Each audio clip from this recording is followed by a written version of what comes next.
Een flink aantal Vlaamse bedrijven heeft strenge PFAS-normen opgelegd gekregen, maar heel veel andere bedrijven nog niet. Hoewel een aantal bedrijven onmiddellijk de laagste lozingsnormen kregen opgelegd na een golf van publiciteit, zijn er nog steeds bedrijven die min of meer met een oude vergunning kunnen werken.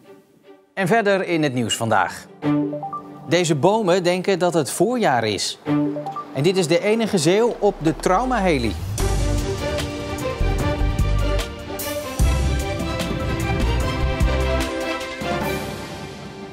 Goedenavond. De Westerschelde zit nog altijd veel te vol met chemicaliën.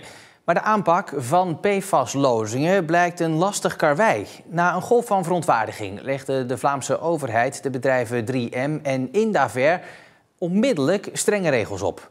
Maar nog altijd zijn er 30 bedrijven die honderden kilo's PFAS mogen lozen. Volgens de Vlaamse Milieumaatschappij zijn er 66 bedrijven in Vlaanderen die met een vergunning de PFAS-chemicaliën mogen lozen met het afvalwater.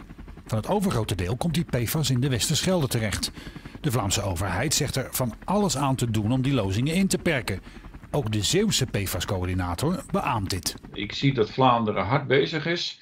Ik ben zelf verantwoordelijk geweest voor vergunningverlening bij de DCMR Milieuindustriebond. Heb hard gewerkt aan de vergunningverlening van Chemours. Ja, en ook daar duurde het helaas jaren voordat de vergunning aangepast was en voordat de maatregelen werden getroffen. Vooral na media-aandacht zijn de lozingsnormen voor fabrieken van 3M en Indaver tot een minimum teruggebracht. Tenminste, dat geldt in ieder geval voor deze vestiging van Indaver. Want hier, slechts een paar kilometer verderop, mag Indaver bepaalde soorten PFAS nog met een ruimere norm lozen. En dat geldt nog voor zo'n 30 andere bedrijven.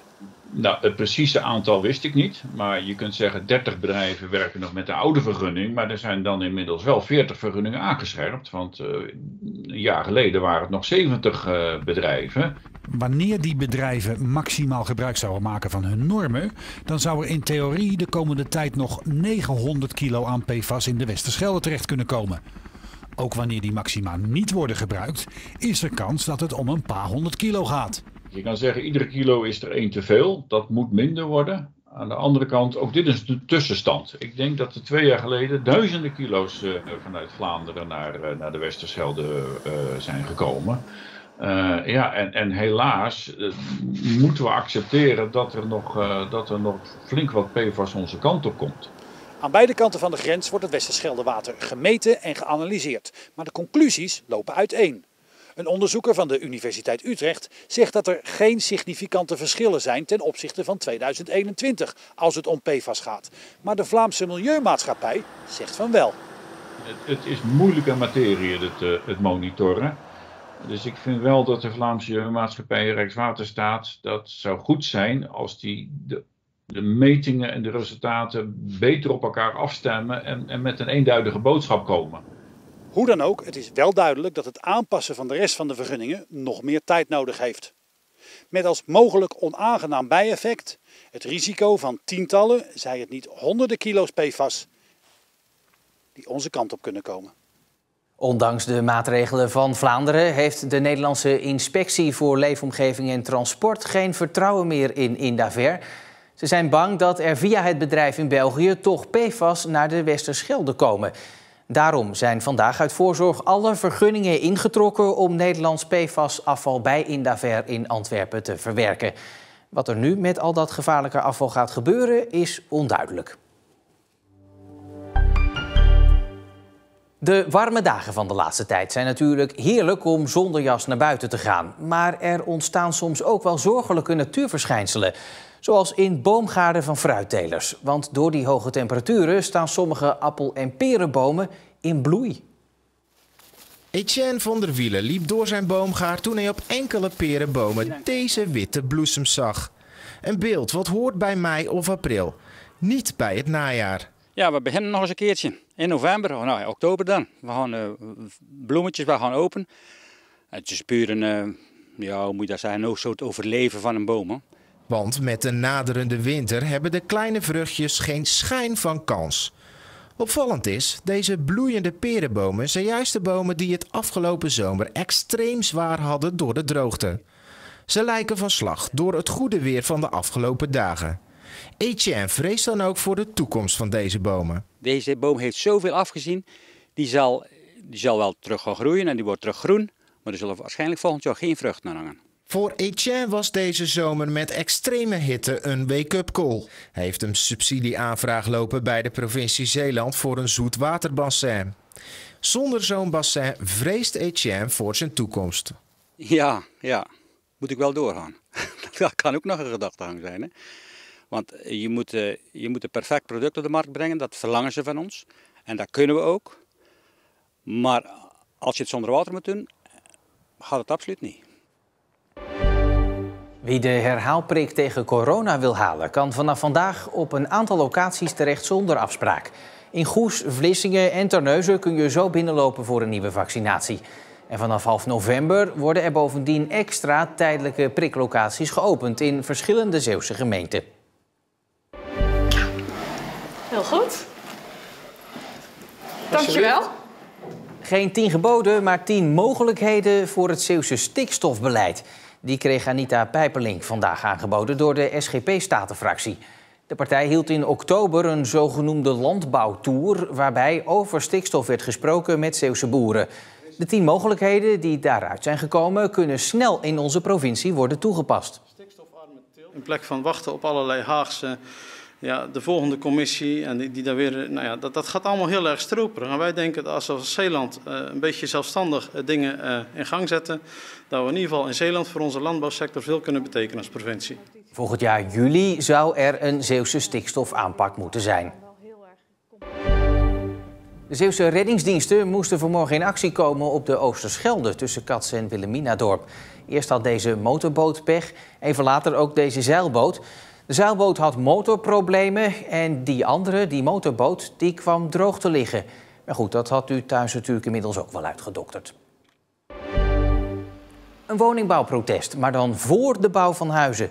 Dat is momenteel het geval in Leeuwendorp. De dorpsraad heeft op 2 plekken deze grote doeken neergezet. Volgens de dorpsraad zijn er veel jongeren die terug willen naar het dorp, maar zijn er geen huizen voor ze te vinden. De provincie heeft afgesproken dat er in Zeeland de komende 10 jaar ruim 16.000 nieuwe woningen gebouwd moeten worden. Dan, hij is de enige Zeeuw die op de traumahelikopter vliegt. Jeroen de Smit uit Kloetingen. Hij vliegt op de Lifeliner 2 vanuit Rotterdam. En die helikopter is dit jaar 25 jaar in de lucht. Ja. We krijgen een inzet, jongens. Ja. Barendrecht, ja? Oh ja. Ja, vooral praktisch, praktijkgericht, snel kunnen schakelen, groot improvisatievermogen, makkelijk dingen los kunnen laten of een plekje kunnen geven. Ja, dat zijn denk ik wel belangrijke competenties die als je dit werk gaat doen, die daarbij horen. Jeroen de Smit uit Kloetingen werkt inmiddels 12,5 jaar op de Lifeliner 2. Dat is de traumahelikopter die met regelmaat naar Zeeland vliegt. Ja, ik zeg altijd gekscherend, wij komen niet voor een gebroken teen. Dus er is altijd wel iets aan de hand. En daar zijn natuurlijk ook gradaties in, maar we zien een hoop ellende. En dat moet je wel een plek kunnen geven. En dat is denk ik een karaktereigenschap die je hebt of die je niet hebt. En als je die niet hebt, dan heb je denk ik niks te zoeken. Het mobiele medische team bestaat uit 3 personen. Dat is de piloot die bestuurt de helikopter, de verpleegkundige die heeft een navigerende en een assisterende taak tijdens het vliegen. En de dokter die zit daar achterin. Voor de patiëntenzorg is hij dus dan met z'n 3.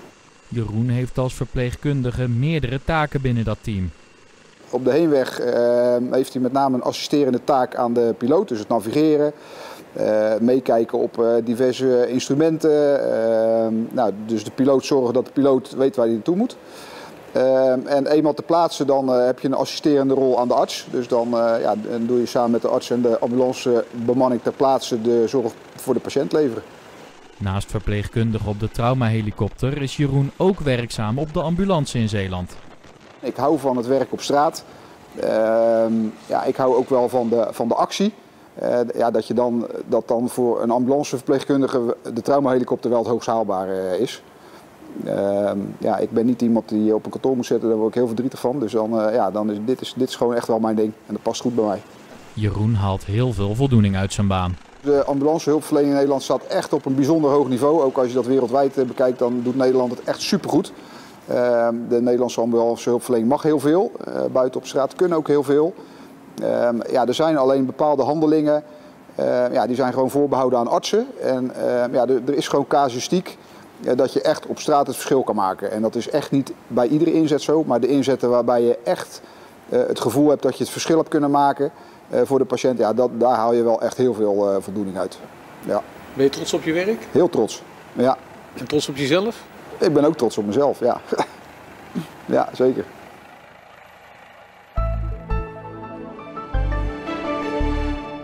We begonnen met nevel en mist en daarna kregen we er vooral bewolking voor terug. Toch was er 's middags wel wat plek voor een opklaring hier en daar. Morgen regelmatig een bui, later op de dag kans op een klap onweer. Dus u bent gewaarschuwd bij deze. Tot zover Zeeland Nu voor vandaag. Meer nieuws natuurlijk altijd in onze app en op omroepzeeland.nl.